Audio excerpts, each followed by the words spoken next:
The galaxy was vast, full of wonders and fears, and ruled by an ancient organization known as the Galactic Council. For thousands of years, this council had kept order among hundreds of species. Its word was law. Civilizations bowed, empires obeyed, and anyone who defied them vanished from history. That was the way things had always been, until humanity arrived. When the first human ships pierced the galactic borders, they were not noticed at first. To the Council, Earth was just another small world spinning around a yellow star. But the humans were different. They did not expand for glory or conquest. They expanded because it was in their nature to explore, to learn, and to survive. They colonized dead moons, frozen asteroids, and burning deserts. They built cities in places where no one else dared to live. And when others saw them, the galaxy watched in silence, curious and cautious. At first, the Council tried to bring humanity under its control through diplomacy. Envoys were sent, treaties proposed, and offers made. The humans agreed to most of them politely and calmly. They followed the laws, paid their dues, and spoke with respect at every meeting. Yet behind that politeness was something that unsettled the other races. Humans never seemed afraid. When faced with impossible odds, they smiled. When told to surrender, they asked why. And when threatened, they listened, but only once. Years passed, and human influence began to grow. Their technology improved at a pace that alarmed the Council. Their ships, though smaller, carried weapons that could slice through shields designed over millennia. Their soldiers were few, yet they fought with precision and unity. Their colonies flourished even in hostile systems. The old races began to whisper among themselves, asking the same question. Could the humans become too strong? The Council decided to act. They called for a meeting on the capital world, a planet so ancient that its continents were carved with the symbols of every species that had ever joined the Council. Representatives from across the galaxy attended. The chamber was massive, filled with hundreds of voices, each demanding action. When the human delegation entered, the noise faded into silence. The leader of the Council, a tall being covered in shimmering scales, rose from his seat. His voice echoed through the chamber as he spoke. "Humans of Earth," he said, "you stand accused of violating the balance of the galaxy. You expand without permission. You build fleets without oversight. You arm yourselves with weapons forbidden by the Treaty of Celestial Order. The Council demands immediate compliance. Disarm your fleets, withdraw from contested systems, and surrender your military technology for review. This is your final warning." The human representative stood slowly. He was calm, almost too calm. His uniform was plain, his voice steady. "With respect," he said, "we have not violated any treaty. Every colony we built lies outside the Council's restricted zones. Every weapon we developed is for defense. We have never fired first," the Council chambers murmured. The scaled leader slammed his hand against the table. "Defense? You build machines that can destroy planets. You gather fleets beyond measure. You speak of peace while preparing for war. Your very existence disrupts the order we have maintained." The human met his gaze.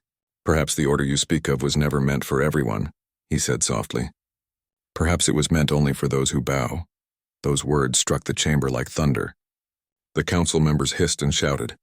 Insults flew from every direction. But the human representative did not flinch. He simply waited until the noise faded. The Council leader leaned forward. "Then you refuse our demand?" The human nodded. "We do not seek war, but we will not kneel." That was the moment the galaxy changed. Within days, the Council declared sanctions on every human colony. Trade routes were closed. Diplomatic channels were frozen. Neighboring species were told to isolate humanity or face punishment. The humans responded quietly. They stopped exporting minerals, stopped buying alien goods, and began producing everything themselves. Where others would have collapsed, humanity adapted. When supplies ran short, they invented new methods. When systems were cut off, they built relay chains to stay connected. The Council watched, expecting panic, but none came. Months later, the first military fleet appeared at the border of a human system. The Council claimed it was a peace enforcement mission, but everyone knew what it really was, a show of strength. Hundreds of massive ships appeared, armed and glowing with power. They surrounded a small human colony orbiting a red dwarf star. The fleet commander sent a single transmission. "This is your last chance," he said. "Disarm and submit to Council authority. Any resistance will be destroyed." On the colony below, civilians watched the sky. They knew they stood no chance. Yet no one ran. No one begged for mercy. Instead, they sent a short reply, 3 words that would become famous throughout the galaxy. We are ready. When the fleet opened fire, the sky turned white. Energy beams rained down, turning the air into storms of plasma. But then something unexpected happened. The human defenses did not fall. Hidden beneath the colony's surface were shields powered by reactors unlike anything the Council had seen. The beams struck and scattered like light on water. Moments later, small human ships emerged from the colony's docks. They were not large, not heavy, but they moved with terrifying speed. They darted through the enemy formation, cutting through their shields with precision strikes. The Council's mighty fleet began to crumble. Hours later, silence returned to space. The colony still stood. The Council's ships were gone. News spread faster than light. Entire sectors erupted in disbelief. The Council denied the loss, but witnesses told the truth. A single human colony had destroyed a fleet that once guarded empires. Fear began to grow, not among humans, but among those who ruled over them. The Council gathered again in secret. Their pride would not allow defeat.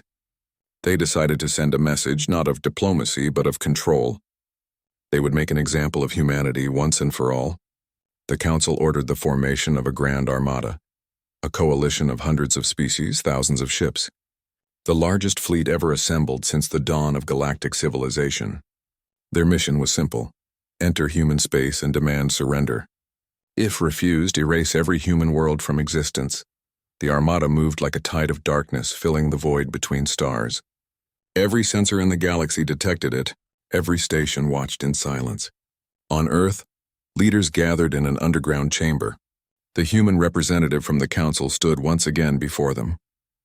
He was older now, his eyes sharper. "They will come," he said quietly. "They think we will kneel this time."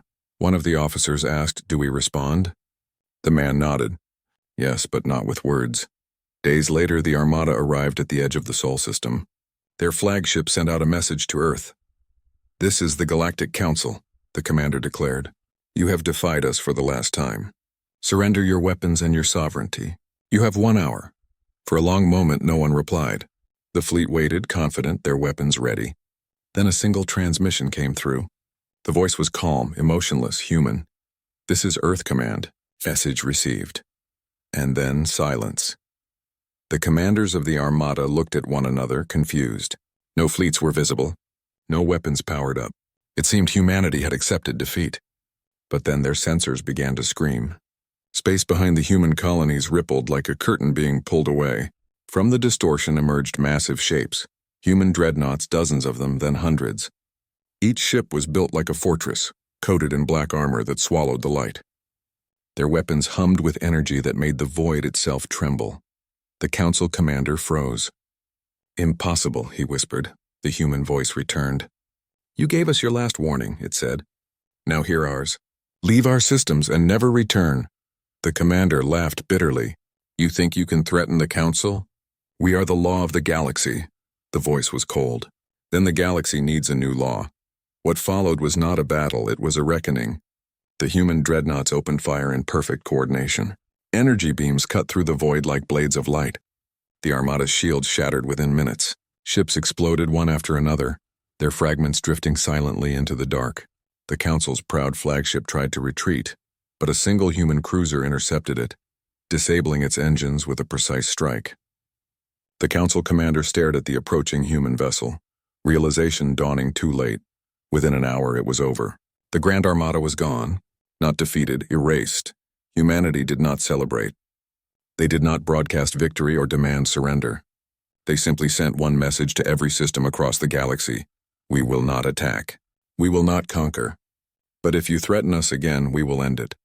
That was humanity's cold response. In the years that followed, no one challenged them. The Council remained silent, its authority broken. Many races began to trade with humans not out of fear but respect.